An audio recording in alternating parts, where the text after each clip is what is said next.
Once again one more life of the Nirav Hingu, जहां हम इस सीरीज में बात करेंगे about the brand and brand management. And today my topic is what are the step of branding.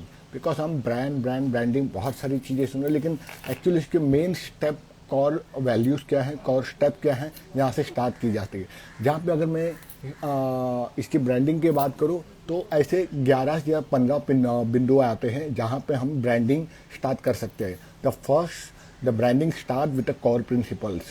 Core principles of your company. If you're doing a business into the market area in a tangible way, then what are your core principles? आपके principle, आपके ethos बिल्कुल clear होने चाहिए. If you're on a personal branding, then also your ethos to be very clear why you are into business and what are your principles in your life as a personal branding.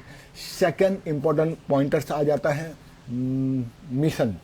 Mission मतलब आप क्या गोल के साथ, क्या mission के साथ आप आए हो, ठीक है। What are your short term goals और what are your long term goals. आपका विजन और मिशन, एक होता है vision, you have the very long vision and one is the mission. तो यह mission statement should be very clear कि आप ये क्यों कर रहे हो, कैसे करोगे, कब तक करोगे। Mission is a very short term goal very it is pre defined by the company or by the brands where they want to reach after the next few years or next few time zone.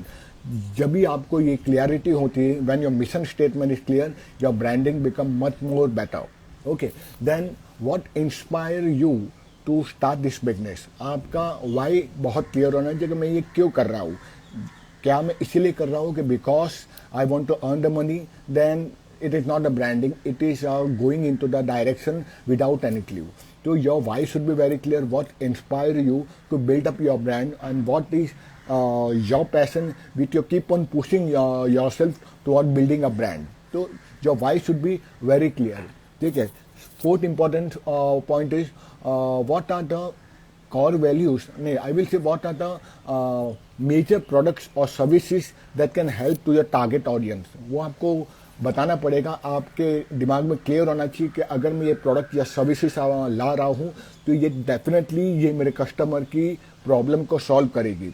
May be it may be me too products also, but it should have some uniqueness into your branding, into your product or services that can stand apart from the crowd also. तो ये बहुत ज़रूरी है कि आपका अंदर uniqueness होना चाहिए और वो आपके ब्रांड को लोगों से अलग रखे। भले मी टू प्रोडक्ट में बहुत सारे रहते हैं, लेकिन फिर भी नवीनता, इनोवेशन होनी चाहिए, ठीक है। And what make you so special that people should connect with your brand. आपके ब्रांड के अंदर में या आपकी उस प्रोडक्ट सर्विसेज के अंदर में ऐसी क्या यूनिकनेस है जिसके कारण लोग आपकी तरफ खींचे चले आ जाए। कुछ तो इनोवेशन होना चाहिए आपके प्रोडक्ट के अंदर में। इनोवेटिव मतलब अभी मान लीजिए कि मेरे पास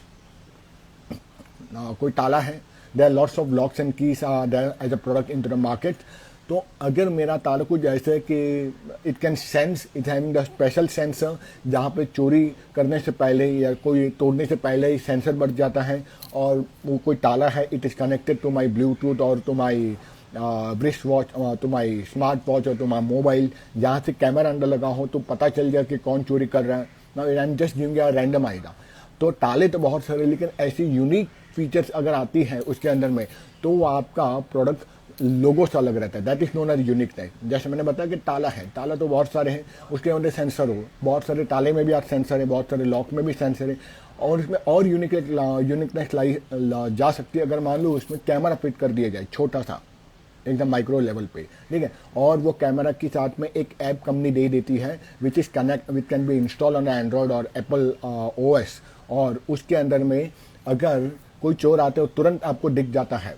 नमस्ते अनिल जी, नमस्ते अपूर्वा। तो ये कितना यूनिक फीचर रहेगा ताले के अंदर में। सेंसर भी बचता है, चोर अगर चोरी करने का ट्राई करता है तो उसकी चेहरा भी दिख जाती, फिर भले वो ताला तोड़ दे। तो मुझे लगता है अगर 5,000 का भी ताला होना, मुझे लगता है लोग जरूर लेंगे। क्यों? Because it will monitoring your space also and it in helping you in solving the issues. तो ये होती है यूनिकनेस। तो आपके प्रोडक्ट के अंदर में यूनिकनेस हो, भले वो मी टू प्रोडक्ट्स हो। ये चौथा पांचवा इंपॉर्टेंट पॉइंट है।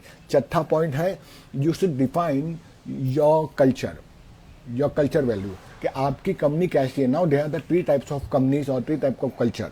One is the cultural oriented company, wherein the company is focusing more on the culture should be very nice.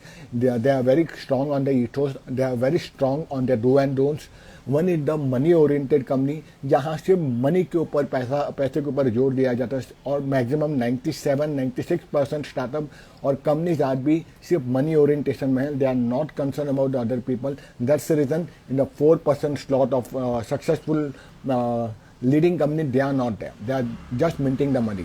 तो आपकी क्या मनी ओरिएंटेड कंपनी है या एम्प्लॉय फ्रेंडली कंपनी है? एक ऐसा कल्चर बनाया है जहां एम्प्लॉय को अच्छा लगता है, बिकॉज एम्प्लॉय अगर रिटेन रहता है with a good faith, definitely he will help to grow your business. तो या employee is your internal customer, your consumer is your external customer. तो ये भी जरूरी है क्या आपकी अगर कल्चर ओरिएंटेशन कितना स्ट्रांग है कंपनी के अंदर में. ठीक है. दूसरा आता है योर प्रोफेशनल सेंस और आइडेंटिटी.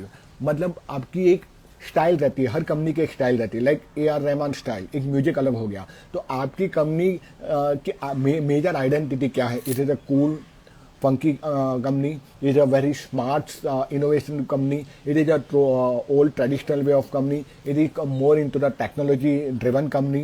कंपनी की आइडेंटिटी आप कैसे बना रहे हो? जैसे मेरे अधिकतर कंटेंट है वो स्पिरिचुअलिज्म को कनेक्ट करते हैं, तो people can understand even I mean to the branding, logo designing, my all the content somewhere always get connected with spirituality. Though the traditional root to a older culture, it is my identity. The spiritualism is my identity in my branding. तो आपकी identity, professional sense और professional styling कौन सी है, ये बहुत जरूरी रखती है कि आपके उसमें क्या आता है. कोई आपकी आइडेंटिटी बन रही है सबसे अलग, ठीक है, कि आप क्या हो. ठीक है. तीसरा और मीन 8 आता है कम्युनिकेशन. तो कम्युनिकेशन कैरेक्टरिस्टिक, आपकी कम्युनिकेशन कैसी जा रही है. When you are communicating online, offline, on a board, on a buildings, when your posters आ रहा है, what you are communicating in your ad copy, वो कम्युनिकेशन ही बताती है कि आप लोगों से कितने लोग हैं. तो communication characteristic, for example I will tell McDonald का अगर आप देखोगे, वो जो क्लॉन है, जो जोकर है, वो कहीं ना कहीं पे वो कम्युनिकेशन कैरेक्टर है. ठीक है. कहीं ना कहीं वो कम्युनिकेट करता है लोगों से. एप्पल का लोगो है, उसका जो स्ट्रक्चर है आधा कटा हुआ, that communicate also somewhere. Nike का जो लोगो है, उसमें जो पंचिंग लाइन है, that is connecting a characteristic to the people. तो आपकी कैरेक्टरिस्टिक कम्युनिकेशन क्या है, ठीक है, जो लोगों को टच करती है. ये एक इंपॉर्टेंट स्टेप है दूसरा ब्रांडिंग के अंदर में. ठीक है. अगला इंपॉर्टेंट स्टेप आता है कि what comes into the mind of your customer when they see your business name. आपके बिजनेस नेम को देखकर उसके दिमाग में क्या क्लिक होता है. व्हेन आई से कि कंपैरिजन बिटवीन द, ऐसे करना तो नहीं चाहिए, लेकिन I am just what you prefer into the two brands, whether the Tata groups और whether the Reliance group. I know the maximum people, they will say कि yes we will go with a Tata group. Now when you ask what is the major reason, आप Tata group के साथ या Tata brand को क्यों पहले prefer करोगे, तो बोलेगा इसके इथिक्स बहुत स्ट्रांग है, ट्रांसपेरेंसी है, ऑनेस्टी है, सो मेनी डिफरेंट क्वालिटी. क्योंकि ऑनेस्टी और ट्रांसपेरेंसी और strong ethos, that is the identity that is coming into the mind of the consumer when they look the Tata brand.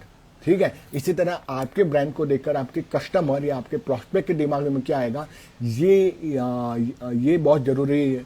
ये परसेप्शन बनाना बहुत जरूरी है. That is another important step into the branding. ठीक है. तो another important is what is the feeling one can get when they see your brands. पहला तो आपके ब्रांड नेम को लेकर आपके दिमाग में, आपके कस्टमर के दिमाग में जाएगा. दूसरा महत्वपूर्ण मुद्दा है, 10वां पॉइंट ये है कि what are the feeling is coming into your mind of your customer when they see your brand name और when they see your product also. दोनों ही क्या फीलिंग आती है. ठीक है. पहले तो थॉट्स आया, अब दूसरे में फीलिंग क्या आएगी, कैसी अच्छी फीलिंग आएगी, कितनी बुरी फीलिंग आएगी, ये बहुत जरूरी है. ठीक है. 11वां इंपॉर्टेंट पॉइंट है how the customer will describe your product. अब वो उस फीलिंग के साथ अगले स्टेप में वो कैसे बोलेगा किसी और को. मैंने ये ब्रांड देखा, बहुत ही बढ़िया यार, क्वालिटी तो अच्छी है, लेकिन ऐसा लगता है कि बहुत स्मार्ट है और बहुत ही बढ़िया प्रोडक्ट है, मुझे लेना चाहिए, मुझे लगता है बेस्ट प्रोडक्ट है. भले इसका नाम नहीं, लेकिन एक कंपनी का मैंने USB वायर यूज करके देखे, बहुत ही अच्छा है. Now that's the feeling of the customer, customer experience जिसको कहते हैं. तो what is the customer experience when they will see your product and when they will give as a word of mouth. No matter आप कितनी भी बड़ी company हो, no matter आप एंटरप्राइजेस हो, एसएमई हो, स्टार्टअप हो या फ्रीलांसिंग पे भी काम करते हो ऑन अ पर्सनल ब्रांडिंग, तो what is the feeling of your consumer when they see your product, when they consume your product और when they refer your product to the third person, ये भी बहुत मायने रखती है।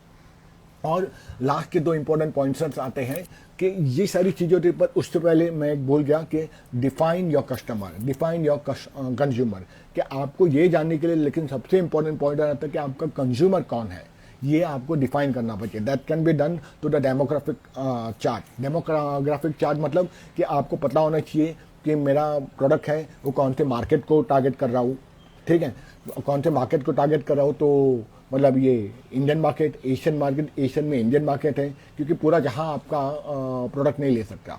ये पहले मेरे भी मन में भ्रमणा थी जब मैं ब्रांडिंग प्रॉपरली कर नहीं रहा था। मुझे लगता पूरी दुनिया मेरी प्रोडक्ट ले सकती है। No, it is not like. पूरी दुनिया आपका कस्टमर बन ही नहीं सकता। You have to define your target audience, your demographics, कि कौन सा कंट्री है, एशिया स्पेसिफिक है, एशिया है, एशियन कंट्रीज में कौन सी कंट्री पे आप टारगेट करोगे, वहाँ कौन सी एज ग्रुप रहेगा, it is a mail oriented product, female oriented product, unisex product, what is the age group, 18 to 30 वाले ग्रुप के लिए प्रोडक्ट बना है, 35 to 50 के लिए बना है, 60 प्लस के लिए बना है, ठीक है। उसमें भी और उसको डिफाइन आपको करना पड़ता है कि ये मेरे जो प्रोडक्ट हैं, क्या ये यंगस्टर के लिए है, एडल्ट क्लास के लिए है, टीनेजर के लिए है, एडोलसेंट के लिए है, किसके लिए है, ठीक है। उसमें भी आप उसको उस नीच को और सब नीच और डिफाइन कर सकते हो कि ये मैरिज के लिए है, सिंगल्स के लिए है, डिवोर्सी के लिए, मैरिज फर्स्ट मैरिज वालों के लिए, सेकंड मैरिज हुआ है उनके लिए ये प्रोडक्ट है, ठीक है, डिवोर्सिस के लिए है, विडोज के लिए है ये मैरिज, अगर ये मैरिज कैटेगरी में आता है, ठीक है। ये कौन से जेंडर के लिए, मेल, फीमेल, ट्रांसजेंडर के लिए है, ठीक है। It is for a gay, lesbian, there are different categories you can define. जितना आप अपने नीश को डिफाइन करते हो उतना आपका कंज्यूमर की फिल्टरेशन और ज़्यादा होती है और आपको समझ में आता है कि ये मेरा कंज्यूमर है जिसको मुझे ये पिच करना है। तो डिफाइन योर कंज्यूमर और identify your customer, that is very important. And last and सबसे ज़्यादा इंपॉर्टेंट वो है define the elements of your branding. When I say define the elements of your branding, it consists multiple areas: your brand logo, your trademarking, your communications, your hoarding, your copywriting, your ads, ये सारी चीज़ें मिलके आपकी element को define करती है। तो आप अपनी ये सारी चीज़ों को, punching line, logo design, colour combination, colour palette हो गया, वेबसाइट हो गई, ठीक है, फिर आपका ट्रेडमार्किंग हो गया, वो भी एक उसमें एक सिंबल रहता है, ठीक। फिर आपकी पंचिंग लाइन रह गई, फिर आपकी ऐड कॉपी रह गई, ऐड कॉपी में आपके कैरेक्टर्स कैसे रहते हैं, आपकी पंचिंग लाइन स्टार्टिंग में ऐड कॉपी का कैसे रहती है, ठीक है। जैसे if I say the core elements of the technical Guruji, चलिए शुरू करते हैं, ऐसा हाथ हिला के। Now that will become a core elements of major identity of technical Guruji, जो गौरव जी की जो चैनल है यूट्यूब पे। तो आपको तुरंत समझ में आता है, ये जो मैंने बोल दिया ना, ये तुरंत ये एलिमेंट तो कनेक्ट करती है टेक्निकल गुरुजी को, ठीक है। तो हमको तुरंत समझ में आ जाता है। अभी जैसे मैं इसकी बात करता हूँ, आरजे कार्तिक की, किसने कितनी कमाल की बात कही है। Now that the story telling, punching line, the core elements, when we really click कि ये तो भैया वो आरजे है कार्तिक, उसकी लाइन है, ये उससे तुरंत वही ब्रांड क्लिक होता है। तो you identify your element which will create the branding which will build your brand. इसलिए ये सारे कॉर एलिमेंट्स होती है, logo design, brand names, punching line into the business, ठीक है, your elements into the copy, your colour palette, your punching line, your characteristic, okay, your specific elements you're putting into the logo or into the bigness lines, ये सारी चीज़ें जब बनती हैं तब एक एलिमेंट तैयार होता है ब्रांडिंग में। तो they are the 13 points which we feel are very important into the step of branding. अगर ये चीज़ें सारी होती है तो definitely you are building your brand, else you are not building, you are just surviving, you are just trying to survive into the market. So I hope this is a small video on the step of branding which can give you a good insight, ठीक है। मुझसे जितना बन पड़ा एक सरल हिंदी भाषा मैंने अपने विचारों को आपके सामने स्पष्ट किया है। अच्छा लगे तो लाइक कमेंट कीजिएगा and share it with your friends, and thank you very much for listening to me and watching this complete video. I will see you tomorrow with some another topic on brand and brand management. Bye bye and take care.